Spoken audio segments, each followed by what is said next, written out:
να δούμε τώρα την συναντεύξη με τον Ισραηλινό συνάδελφο, τον φωτογράφο της εφημερίδας Haaretz, τον Άλεξ Λίβακ. Okay, Mr. Livak, good evening. Thank you for joining us. I'd like to start from what happened. I mean, let's go 24, 36 hours back. It was a kind of surprise for everybody. Yeah, very, very, very big surprise for everybody, you know. It's unbelievable. So, nobody expected. I don't know. So what is the first reading from your side? The first reaction, well, I heard something on the news, you know. It was Saturday or holiday.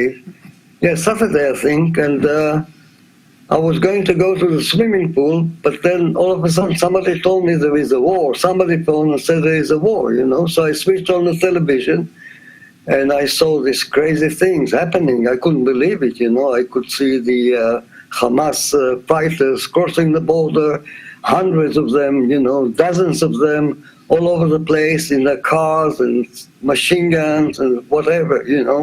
I couldn't believe it. It looked like, I don't know, science fiction. You know, it happened a lot of times. I mean, I remember myself, 5 wars happened during my presence there in Israel and Palestine. So what went different this time? Why this time it was successful, let's say, for Hamas to cross the border and to come to the other side with these results? What was the difference? What went wrong? I don't know. Everything went wrong on the Israeli side and everything was perfect on the Palestinian side. They managed with many very, very clever, in a very, very clever ways to shut down our security, to cross the border, to blow up the fence, this big fence that the Israeli government invested, I don't know how many millions of dollars, you know, because it's not only going up, it's going down into the ground. But they just blew it up, you know, and crossed the border just like, you know, like traveling, going on a trip, you know, with the cars and people running and shouting and very quickly they were all over the place, you know, and the Israeli army didn't react at all. We didn't know what was happening. When we found out, it was too late. And then the army was too late and everybody was in a shock, you know. I mean, they worked perfectly and they were very lucky, I must say. And Israel is always very complacent, you know. The people were, security, everything was so sure that nothing is going to happen here. We're going to give some more money to the Hamas and we're going to open the border for more workers, you know. But this didn't work this time. It was a big, big mistake, big failure from the ministry or whatever, the information services, you know. Israel is so proud of it, you know. We have the best cyber in the Middle East and so on and so forth, but nothing worked. Absolutely nothing. They managed to paralyze every single system that is supposed to stop them or see them before they get to the border. But nothing worked, you know. And the Israeli soldiers were sleeping or incompetent. I don't know what to say. But if you want Can I ask you to describe us what is to give us what is the mood of the people, the mood of the city, of the cities, of the Israeli cities?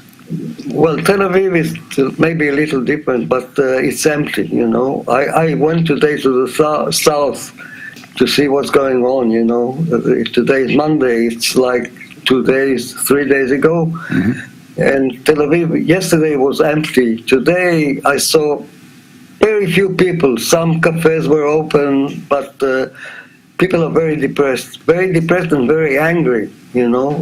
You can feel it. It's not the Tel Aviv that you remember. Nothing is anymore. You know, on the way, first of all, we went to the south. On the way back, the roads were empty. I mean, the big roads, you know, connecting different towns. Very, very little traffic and many policemen and army blockades stopping you on the road, asking you, you know, looking inside the car. Everything is upside down, you know. People don't know what to do. And there's a feeling of fear, you know, because we are afraid that they're going to open another front from the north, you know, Hezbollah. and there were some clashes today already in the north. I don't know if you follow the news, but we are in a terrible. I think it's like even worse than the October War in '73. That's what people are saying, you know. Because you have quite a lot of experience. I mean, you have been around. You cover the history of Israel through different periods of time. So yeah, right. It's exactly where I want to come. What you talked about it right now. There is a lot of comparisons between the Yom Kippur, 6th of October 1973, with what happened right now, and it's more or less exactly on the 50 years of the anniversary.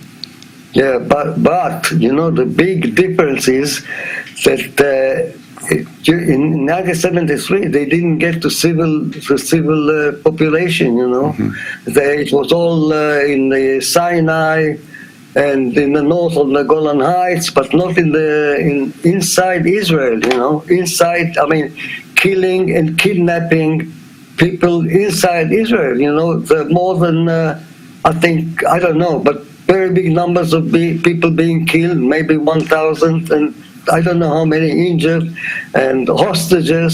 This never happened here, you know, never. The army was our barrier, you know, you could count on the army. Even when it was a big surprise in 1973, we managed somehow, you know, after a few days, we managed to push them back. But this time, they're still wandering around, you know, they're still groups of Hamas fighters, you know, I don't want to say everywhere, but in quite a few places. We don't know where they come from.